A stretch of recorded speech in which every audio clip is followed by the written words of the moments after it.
Alô, aqui é o professor Cuca. Gostaria de pedir uma pizza de calabresa. Vou pagar com cartão de crédito. Como? Qual o endereço? Rua Tiradentes, número 20, Copacabana. Opa, tenho que desligar. Oi, pessoal. Dia lindo, não é? Pena que a situação está bem complicada aí fora, com esse tal de coronavírus circulando por aí.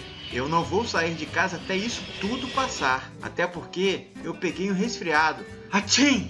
Tomara que não seja nada demais. Hoje a nossa aula será à distância. Eu preparei um conteúdo muito bom para vocês. Espero que gostem.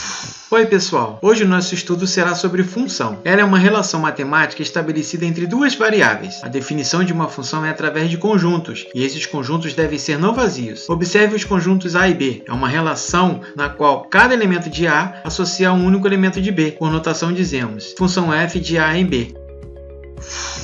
Para que seja considerada uma função, precisamos de três coisas: um conjunto A, um conjunto B e uma regra de associação. Essa regra deve estabelecer que cada um dos elementos de A associa-se a um único elemento de B. Observe que o conjunto A é o de partida e o conjunto B de chegada. Para ser considerado função, cada elemento de A deve partir uma única flecha. Exemplo: para ser uma função, de cada elemento de A deve partir uma flecha. No exemplo 1, os elementos do conjunto A, 1, 2 e 3, está partindo uma única flecha. Nesse caso, é uma função. Já no exemplo 2, isto não acontece. Veja que o conjunto A, o elemento 8, não está partindo seta alguma, por isso não é uma função. Agora observe o exemplo número 3. O elemento 5 do conjunto A está partindo duas flechas, por isso não é uma função. Já no exemplo número 4, todos os elementos do conjunto A estão partindo uma única flecha, então é uma função. O diagrama de flechas representa uma função f de A em B. O conjunto A é o domínio da função, são os valores dx. O conjunto B é o contradomínio da função, são os valores dy. O conjunto imagem é formado pelos elementos do contradomínio que se relacionam, recebem flechas. O número 20 não participou da nossa função, ele não faz parte do conjunto imagem.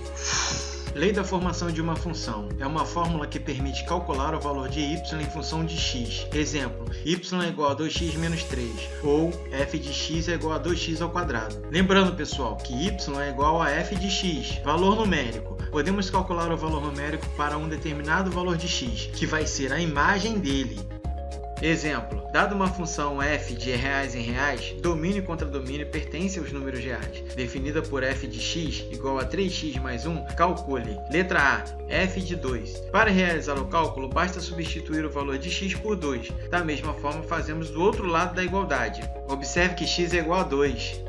Agora vamos resolver a letra A. Substituindo x por 2, temos 3 vezes 2 mais 1, que é igual a 7. O valor numérico para x igual a 2 é 7. Isso significa que o 2 está relacionado com 7. Olhem só, o conjunto A é 2 e o conjunto B é 7, ou seja, 7 é a imagem do valor numérico 2. Também podemos dizer que x igual a 2 é o domínio da função e y igual a 7 é o contradomínio da função. Nós chamamos de lei da formação porque estamos formando pares ordenados, onde os elementos do conjunto A são os valores dx e os elementos do conjunto B são os elementos dy. Muito legal, né, pessoal?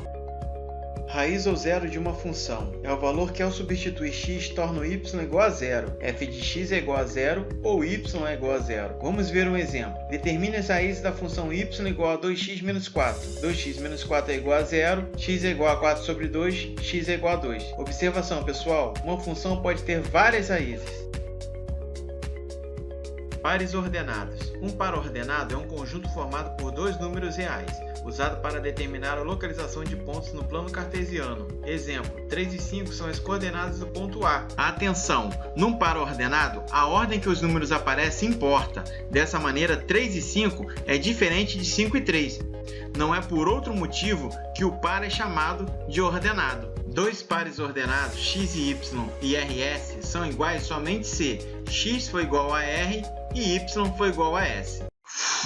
Papai, tô com fome. E aí, pessoal, estão gostando da aula? Desce da cadeira, meu filho. Bom, a minha pizza chegou e o meu filho está com fome, dá pra perceber, né? Por isso eu pedi aqui pelo WhatsApp para o nosso amigo e professor Raimundo que continue com a explicação. Ele vai falar sobre o plano cartesiano. Espero que vocês gostem. Plano cartesiano. Um plano cartesiano é formado por duas retas, x e y, perpendiculares entre si. A reta horizontal é o eixo das abscissas, eixo x. A reta vertical é o eixo das ordenadas, eixo y. Ponto comum dessas duas retas é denominado origem, que corresponde ao para-ordenado 0, 0. Vamos atribuir valores ao plano cartesiano a partir da origem 0, 0. Para a direita, temos os valores positivos em relação ao eixo x. Já em relação ao eixo y, os valores positivos são para cima, conforme indicado na seta. Dessa forma, podemos dizer que, para o outro lado, temos os valores negativos, ok? Quadrantes no plano cartesiano. Perceba que as retas perpendiculares dividem o plano cartesiano em 4 regiões. Essas regiões são chamadas de quadrantes. Eles são determinados pelo sentido anti-horário do relógio. Veja, primeiro quadrante, segundo quadrante, terceiro quadrante e quarto quadrante.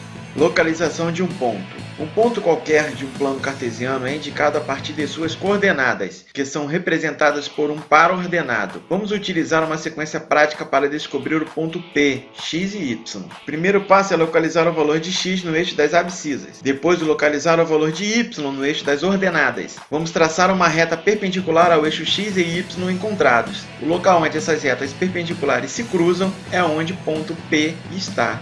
Vamos fazer um exemplo prático. Vamos localizar os pontos A, 5 e 7, B, menos 3 e 4, C, menos 2 e menos 3 e D, 6 e menos 4. Construindo o plano cartesiano e traçando as retas nas coordenadas x e y, temos a localização de cada ponto. Observe no exemplo que o ponto A está no primeiro quadrante, o ponto B está no segundo quadrante, o ponto C está no terceiro quadrante e o ponto D no quarto quadrante. Construção do gráfico de uma função. Considere a função abaixo. Observe que os valores 0, 1 e 2 é o domínio da função, são os valores da variável x. Y é o contradomínio da função e pertence ao conjunto dos números reais, tal que y é igual a 2x mais 1. Agora vamos montar uma tabela com os valores de x para encontrar os possíveis valores de y. O valor de y para x igual a 0 é 1, pois substituindo o valor de x e fazendo os cálculos, temos como resposta y igual a 1. Para o valor de x igual a 1, temos y igual a 3. E para o valor de x igual a 2, nós encontramos o valor de y igual a 5. Veja que agora temos pares ordenados, 0 e 1, 1 e 3, 2 e 5. Com posse dessas informações, podemos construir o gráfico e adicionar o ponto de cada par ordenado. Observem só. Para o par ordenado 0 e 1, temos o ponto exatamente em cima da linha, dy igual a 1, já que o valor de x é igual a 0. Para o par 1 e 3, traçamos uma linha nas coordenadas x e y e marcamos o ponto onde elas se cruzam. Da mesma forma, faremos para o par ordenado 2 e 5. Basta ligar os pontos através de uma reta para determinarmos o gráfico da função y igual a 2x mais 1. Reconhecendo uma função através do gráfico. Trace qualquer reta perpendicular ao eixo x, essa reta deve interceptar o gráfico em um único ponto. Dessa forma, ela é uma função. Veja alguns exemplos. No primeiro exemplo, temos um tipo de gráfico. Observe que ao traçar uma reta vertical nesse gráfico, nos deparamos com apenas um ponto do gráfico na reta traçada. Então podemos dizer que esse gráfico é uma função. Agora veja outro exemplo. Neste caso, ao traçarmos a reta, obtemos 2 pontos que interceptam esse gráfico. Então esse gráfico não é considerado uma função. Veja mais um exemplo. Após traçarmos novamente a reta, temos somente um ponto sendo interceptado. Então esse gráfico é uma função. Determinando o domínio das funções reais. Quando é citada uma função f de a em b, já ficam submetidos o domínio e o contradomínio dessa função. Domínio é o a e contradomínio é o b. Mas existem casos em que não temos o valor do domínio e do contradomínio. Vamos ver alguns exemplos. Observe que nesses exemplos só temos a lei da formação da função.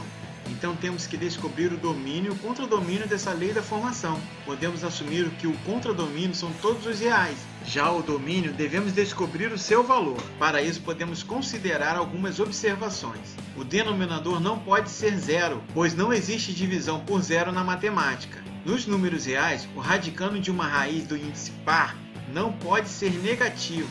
O radicando de uma raiz de índice ímpar pode assumir qualquer valor real. Letra A. f de x é igual a x² menos 5x. Neste caso, não existem restrições mencionadas, então o domínio da função é igual ao conjunto dos números reais. Na letra B, podemos observar que existe uma das restrições mencionadas acima. O radicando de uma raiz de índice par não pode ser negativo. Como 2x menos 6 não pode ser negativo, o resultado deve ser sempre maior ou igual a zero. Então, 2x menos 6 é maior ou igual a zero. Fazendo os cálculos, x é maior ou igual a 3. Então, o domínio da função é igual a x pertence aos reais, tal que x é maior ou igual a 3. Isso aqui, pessoal, é uma propriedade, ok? Na letra C, a gente pode observar que 3x mais 1 pode assumir qualquer valor, pois se trata de uma raiz com índice ímpar. O domínio da função é igual ao conjunto dos números reais. Na letra D, nós temos duas restrições. O denominador não pode ser zero e, além disso, o radicando de uma raiz de índice par não pode ser negativo. Então, x mais 1 tem que ser maior que zero. X é maior que menos 1, passando mais 1 para o outro lado. A resposta aqui é o domínio da função é igual a x pertence aos reais, tal que x é maior que menos 1.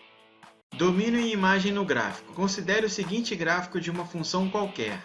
O conjunto domínio será constituído pelos valores dx. O conjunto imagem será constituído pelos valores dy, que pertencem à função. De acordo com o gráfico, temos o conjunto domínio limitado no intervalo 1 fechado e 3 também fechado. E o conjunto imagem também limitado no intervalo 3 fechado e 7 fechado. Podemos entender o domínio como sendo a projeção no gráfico no eixo x, olhando de cima para baixo. Já a imagem é a projeção desse gráfico no eixo y, olhando de um lado para o outro.